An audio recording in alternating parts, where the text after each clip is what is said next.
I am Kurt Warner of Dickinson Truck Equipment. I'd like to welcome you to this episode of Special Cowboy Moments.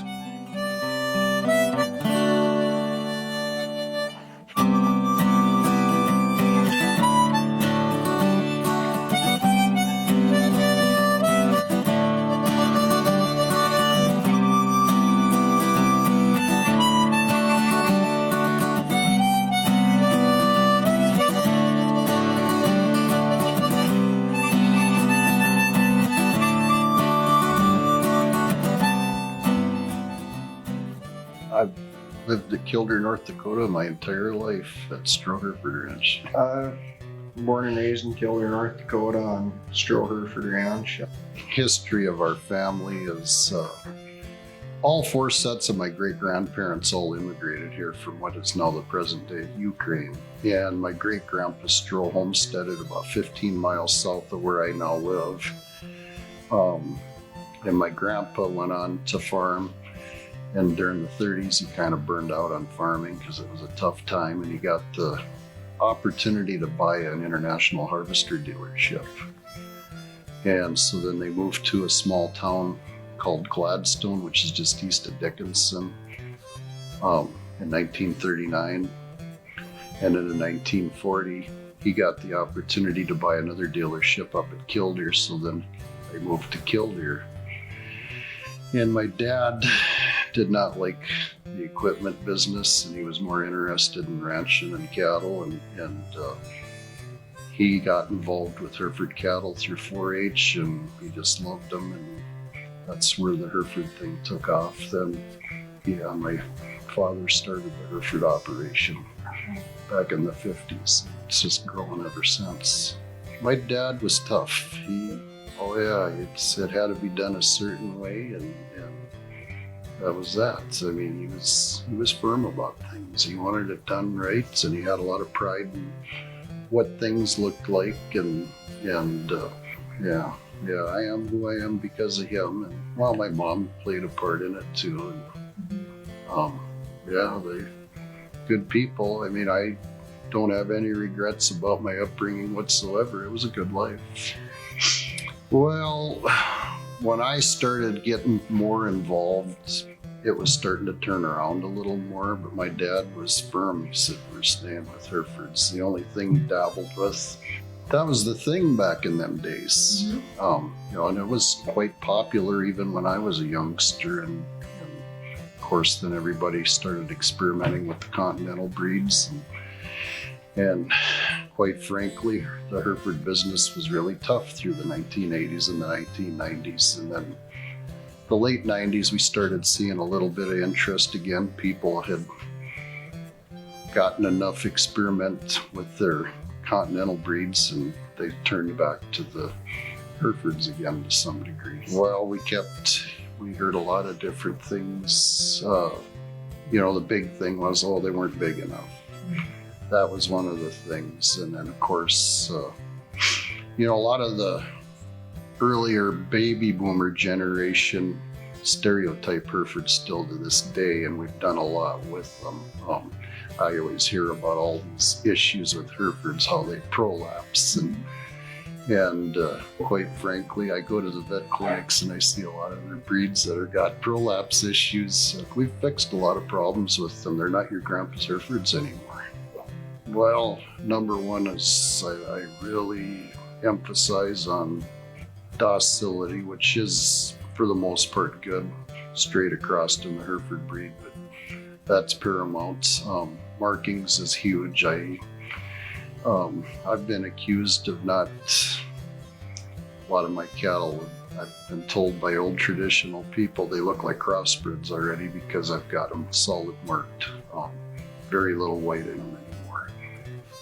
A white face, and that's about all the more I want to see anymore.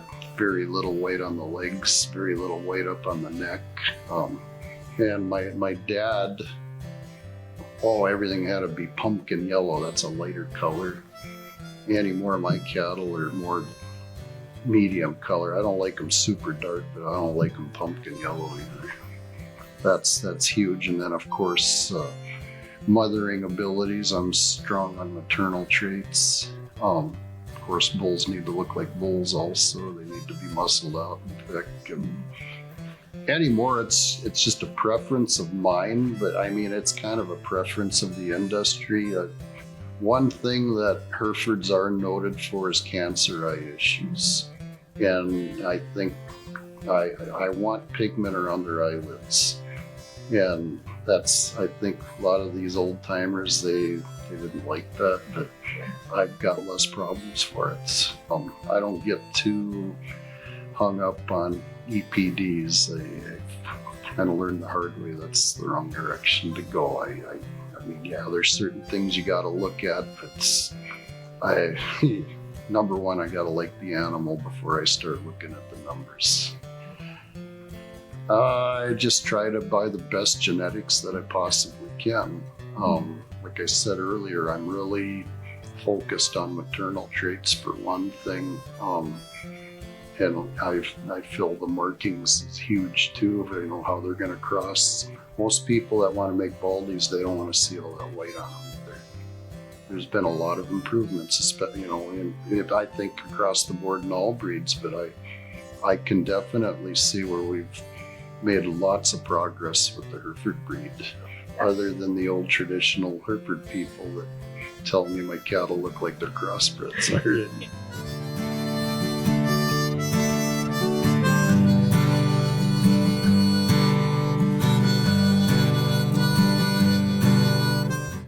Dakota Community Bank and Trust is your leading ag lender.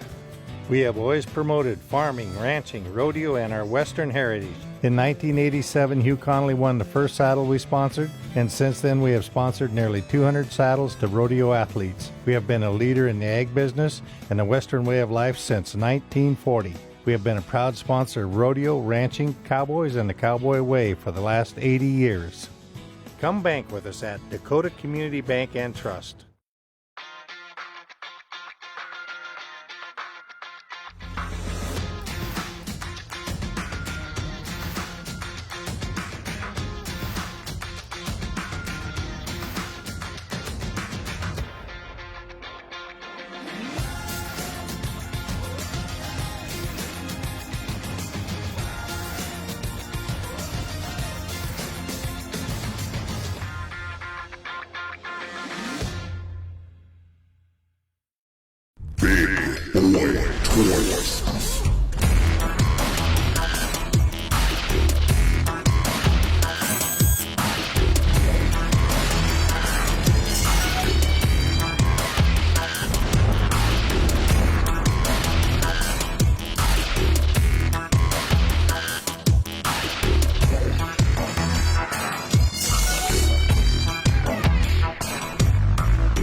For too long, the Western world has been playing defense, these animal rights and environmental groups.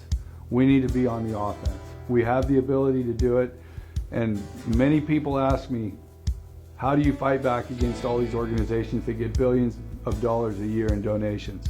And I tell them, it takes a lot of money to build a lie, and it takes very little money to tell the truth, and we need to tell our truth.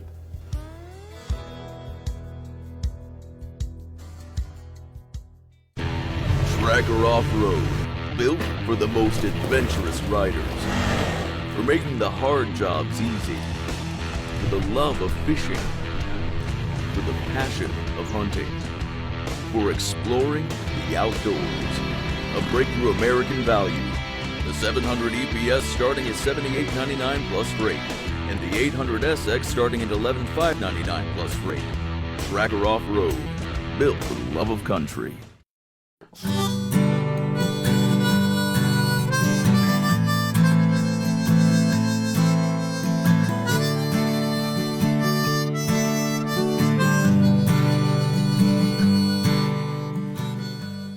Yeah, Dad and Grandpa kind of drugged me with a lot of places when I was younger. Some of my first memories involved taking calves with Dad and Grandpa and helping with that. And as I got older, you know, I started showing heifers in 4-H, and that really kind of got my interest going and really made me want to come back. And raise cattle with Dad, and well, when Grandpa was there too. Grandpa spent a lot of hours out in the pasture with that man learning, and I probably learned more in the pasture just listening to him talk than I did in any classroom throughout all my education. So I graduated from high school in 16, was a state FFA officer till June of 17, graduated from Bismarck State College in the spring of 18. Then the fall of 18, I went to the Western College of Auctioneering in Billings and graduated that 2-week course, and I've been home ever since. It's huge. I mean, that's the future of the place. Of course, if he wasn't here, I'd have to scale back considerably because there's just a lot to do. That's the future of the place. It's fun some days and it can be tough some days. It's just like any other father-son type relationship working with family. There are days where it's really fun and there are days where it's not as fun, but that's just the nature of working with family. It's humbling, nerve-wracking at the same time. You can see the generational difference from what Grandpa had to what Dad had in his cattle, and you're starting to see the generational difference from what Dad has in his to mine. There's a lot of things that are the same, but there are certain things that are a little different at the same point in time on how we go about selecting the females or the bulls that we want to move on to the next stage of things. There's going to be some definite question marks up in the air about it in the next few years on what to do, because the U.S. Agriculture is the most efficient in the world, and we can always make improvements to be more efficient, but at the same point in time there is that line you have to toe, because at a certain point in time you can only get, from what I know, you can only get the cows so big in order to make them work in certain environments. Mm-hmm. You can only get so many bushel of corn off ground without going to your banker year after year not being able to pay off your operating loan. There is a happy medium we have to toe, and I think the big deal is trying to get more young people back, so it's not just on these operations aren't getting bigger and bigger and bigger and harder for the operators to handle. The biggest question mark there is how are we going to go about it, whether it's lower interest rate loans to get them in, or find some programs or this or that so that a rural American can keep its family farming and ranching image. I firmly believe that ag education should be a mandatory subject in our schools from first grade all the way to 12th grade, so that they realize, hey, this is what it takes for us to eat. Mm-hmm. The longer you remove people from it, the worse it gets. That's my opinion. I ain't saying it's a fact. That's just my opinion. Even dealing with certain people that grew up on the farm and left the farm when they got out of high school, and you deal with them now as elderly people, they're ignorant about a lot of things. I've dealt with that firsthand renting property even. They don't understand what you're up against. It's stepped up a lot in the last 20 years, in my opinion. There's always been ignorance out there, but it's gotten far worse, especially in the last 10 years, I would say. I think a big part is some producers, when somebody starts running through, because any agriculture in general through the mud, but even more so especially what they choose to take practice in, it's their pride and joy. What you see out there in the cornfield, it might be only a season's work for some people, but it's a lifetime work for others. Mm-hmm. And they get emotional and they want to defend it, but they don't know how. And the best way to do that is to sit back and take a breath and advocate for agriculture. You don't have to say, well, I do it right, so-and-so down the road is doing it wrong, because one guy's organic and the other guy is more of what your, mainstream is now. You don't gotta run anybody through the road, educate them, because either way, they're still supporting a farmer or rancher. One other thing that I think would solve it, it's a terrible thing to say, but usually problems take care of themselves after a while, and maybe people have to go hungry to figure it out. We could get some of these issues nationally figured out with the packers. That'd be a big start. As far as the packer side of things go, it's not a black and white issue like everybody thinks it is. Some people are saying no foreign ownership in them. Well, what's that going to do? That's going to cause them to create a bigger bottleneck than we saw with COVID-19, which will really affect people until we get it figured out. And not everybody's got the pocket change sitting around to go and buy a packing plant and go through the amount of capital that you need to get started, even if it's just to have a little hobby herd. That's the biggest problem I see for getting this next generation in, and finding ways to make it easier to get the next generation in. Whether you do the initial investment is where it's really tough, even coming into a place where I have a foot in the door essentially.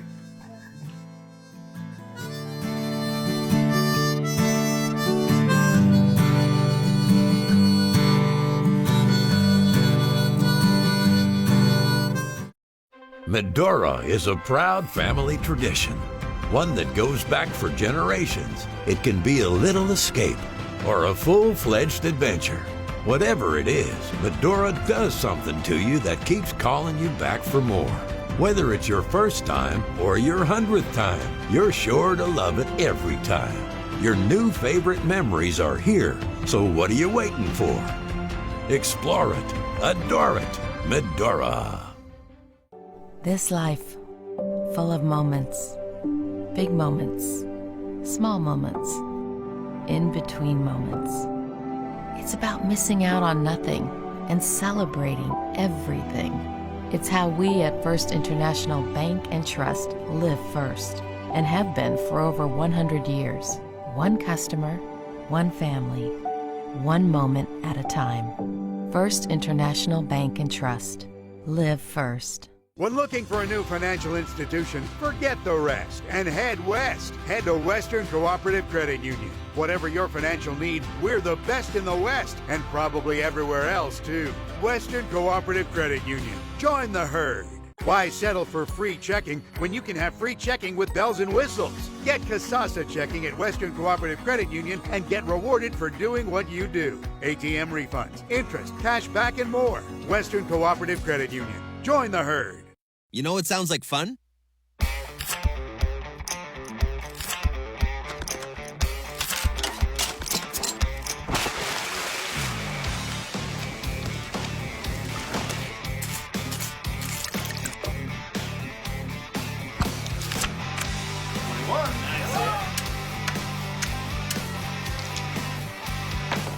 Your oasis for fun at the new and improved Four Bears Casino and Lodge. Now that sounds like fun.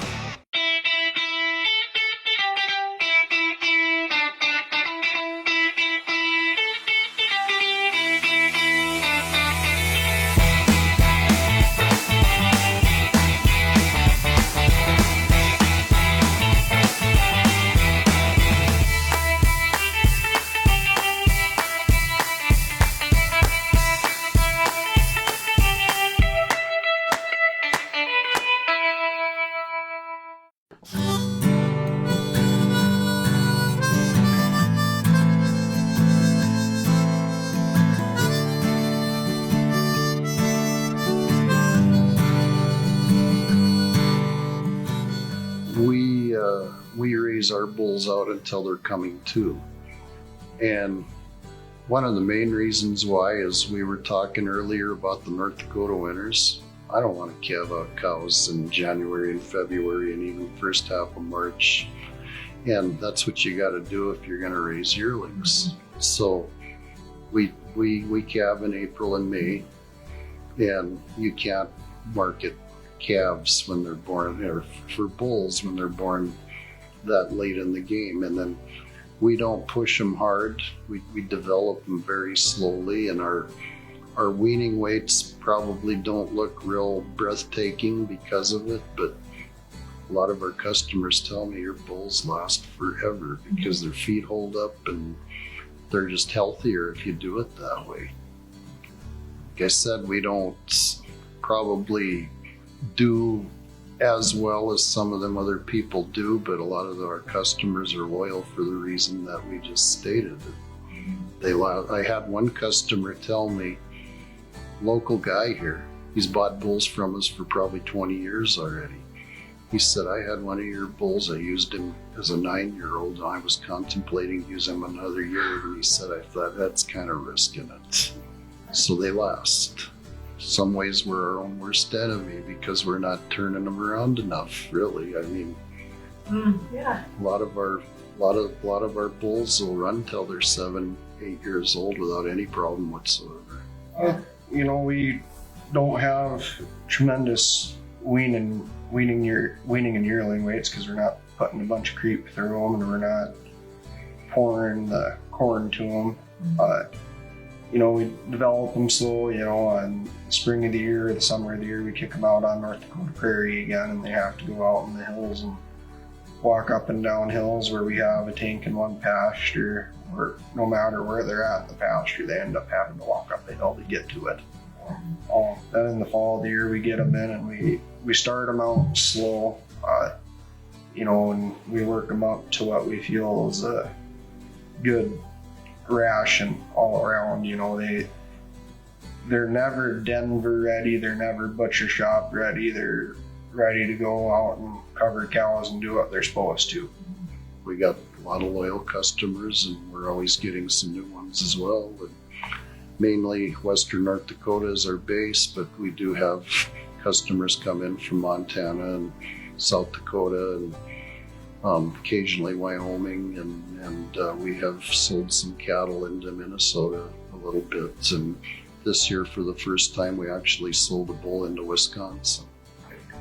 One of my favorite times of the year is sale time, because you get to see, you know, a bunch of people that I've seen growing up from doing the sales and visiting with them, but new people, and you can sit and talk and see where they're coming from and how they do things. You know, the amazing thing about this, and I was getting a good idea of it in high school, got an even better idea of it through FFA in college. The cattle industry and agriculture as a whole is not a cookie cutter industry. What works for one place does not work for another. And you can sit and talk about what you do and how you do it with other people and how they do stuff too, and you can kind of pick and pull certain things out of there and test it out to see if it actually will work on your place. You know, it's cool. So like Dad said, some of the greatest people in the world. The coolest part is sometimes we'll get pictures of the calves sired by our bulls, and they'll tell us how the bulls are working, and I like hearing that a lot, you know, because nobody ever wants to produce a dud. I like hearing that and seeing that our genetics are working and having a positive impact. Absolutely, it's gratifying, to say the least, that I had an impact on all these other people.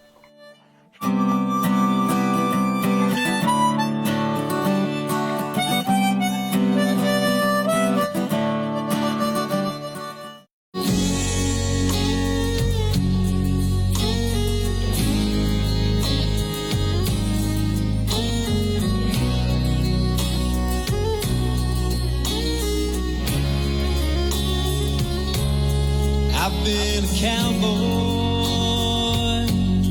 most of my life.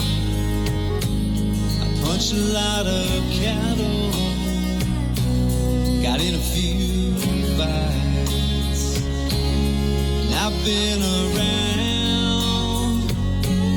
a time or two.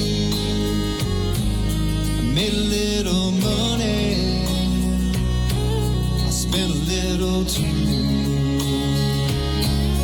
I've been a cowboy, got a lot of good friends, wrangled up some rough ones.